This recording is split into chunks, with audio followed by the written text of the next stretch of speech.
ఒక వాహనం నడవాలంటే దాని ఇంధనం ఎంత ముఖ్యమో దాని ఇంజిన్ కూడా అంతే ముఖ్యం. ప్రతి దశాబ్దానికి మన టెక్నాలజీలో మార్పులు వస్తూనే ఉంటాయి. అయితే రాబోయే 10 సంవత్సరాల్లో మార్కెట్లోకి రాబోయే కొత్త ఇంజిన్లు ఏంటి?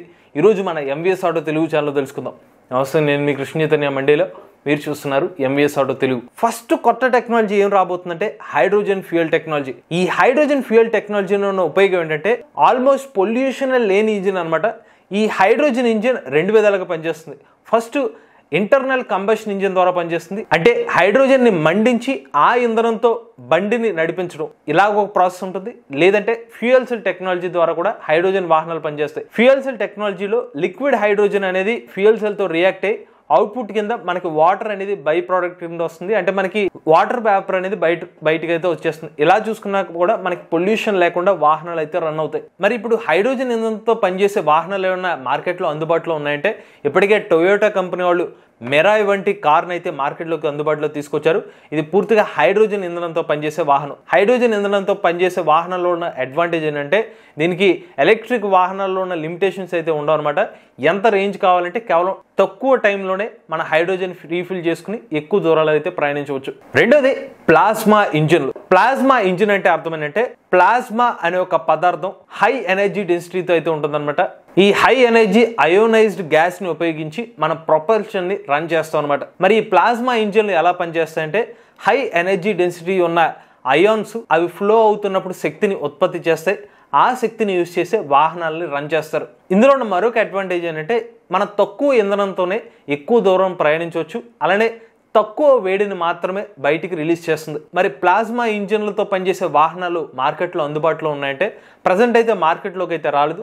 కాకపోతే ఇప్పటికే నాసా స్పేస్ ఎక్స్ప్లోరేషన్ కోసం ఈ ప్లాస్మా ఇంజిన్ టెక్నాలజీ మీద పరిశోధనలు అయితే స్టార్ట్ చేశారు. రాబోయే 10-15 సంవత్సరాల తర్వాత ప్లాస్మా ఇంజిన్లతో మనం వాహనాలు కూడా చూడొచ్చు. ఈ ప్లాస్మా ఇంజిన్లో ఉన్న అడ్వాంటేజ్ ఏంటంటే తక్కువ ఇంధనం కాబట్టి తక్కువ ఖర్చుతో మనం ప్రయాణం చేయవచ్చు. మూడోది సోలార్ శక్తితో పనిచేసే ఇంజిన్లు. ఈ సోలార్ ఎనర్జీ అనేది ఫోటోవాల్టిక్ సెల్స్ అయితే ఉంటాయి.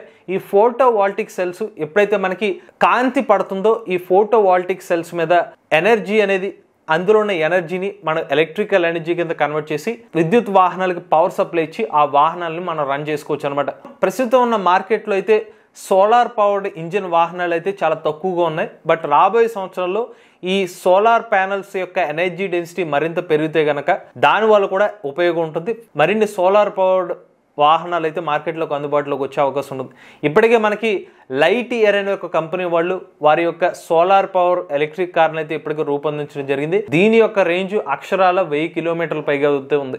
కాకపోతే ఇక్కడ ఒక సమస్య ఏంటంటే ఈ సోలార్ వాహనాలు సూర్యకాంతి పడినప్పుడు మాత్రమే మన ఎక్కువ దూరం అయితే ప్రయాణించే అవకాశం ఉంటుంది. అందులోనూ సూర్యకాంతి ద్వారా వచ్చే ఎనర్జీ తక్కువ ఉంటుంది. అరౌండ్ ఒక 100 కిలోమీటర్ల వరకు రేంజ్ వచ్చే అవకాశం ఉంటుంది తప్పిస్తే మిగిలిన సోలార్ ఎనర్జీని లోపల బ్యాటరీ ప్యాక్ లో స్టోర్ చేసి దాన్ని తర్వాత యూజ్ చేసుకోగలుగుతాం. ఎందుకంటే అంత అమౌంట్ ఆఫ్ ఎనర్జీని అబ్జర్వ్ చేసుకోవడానికి కార్ మీద పెట్టేంత సోలార్ ప్యానల్ సరిపో, దానికి ట్రక్కుల మీద పెట్టేంత సోలార్ ప్యానల్ పెట్టాలి. సో అది సాధ్యమయ్యే అవకాశం ఇప్పట్లో లేదు. నాలుగో ఇంజిన్ బయోఫ్యూయల్ ఇంజిన్. ఈ బయోఫ్యూయల్ ఇంజిన్ లో ఉన్న ఉపయోగం ఏంటంటే మనం ఏదైతే ఇంట్లో తింటామో ఆ తినేసిన తర్వాత వ్యర్థాలు ఏదైతే బయటకు వస్తాయో లేకపోతే కొన్ని తుక్కు ఏదైతే ఉంటుందో వాటన్నిటిని తీసి దాని ద్వారా ఇంధనాన్ని అయితే తయారు చేస్తారు. ఇలా వచ్చిన ఇంధనాన్నే మనం బయోఫ్యూయల్ ఇంజిన్స్కి అయితే యూజ్ చేస్తాం. సో దీనివల్ల ఉపయోగం ఏంటంటే ఎటువంటి పర్యావరణానికి కాలుష్యం లాంటిది అయితే బయటికి ఏమిది రాదనమాట.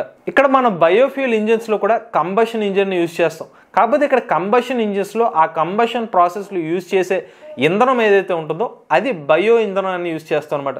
సో దానివల్లే మనకి అవుట్పుట్ అనేది హానికరమైన వాయువులు ఏమి బయటికి రావన్నమాట.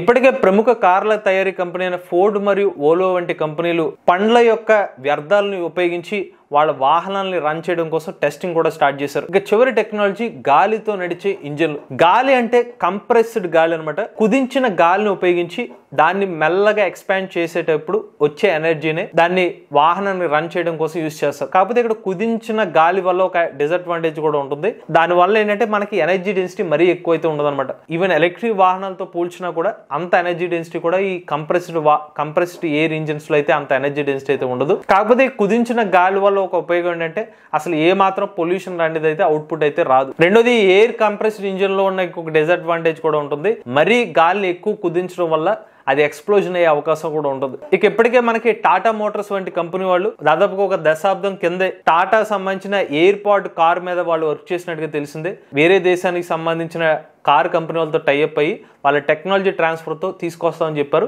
బట్ ప్రజెంట్ అయితే ఆ పర్టికులర్ ప్రాజెక్ట్ని అయితే షెల్వ్ చేయడం అయితే జరిగింది. ఇవి రాబోయే కొన్ని సంవత్సరాల్లో మార్కెట్లోకి రాబోయే సరికొత్త ఇంజిన్ టెక్నాలజీ సంబంధించిన సమాచారం. మీలో కూడా ఎవరైనా ఎలక్ట్రిక్ వెహికల్ ఉపయోగిస్తున్నట్లయితే మీ ఓనర్షిప్ మాతో షేర్ అవుతున్నట్లయితే స్క్రీన్ పై కనిపించే నెంబర్కి వాట్సాప్ చేయండి. నేను డిస్క్రిప్షన్ ఫామ్ ని ఫిల్ చేయండి. ఈ వీడియో కానీ మీ నచ్చినట్లయితే MBS auto Telugu channel subscribe చేసుకోండి. ఈవీ కరెంట్ కోసం ఈవీ కొరాడ్ ఛానల్, రివ్యూస్ కోసం ఈవీ కొరాడ్ రివ్యూస్ ఛానల్, ఏ కరెంట్ కోసం ఏ తెలుగు ఛానల్ సబ్స్క్రైబ్ చేసుకోండి. Charge nature try the future.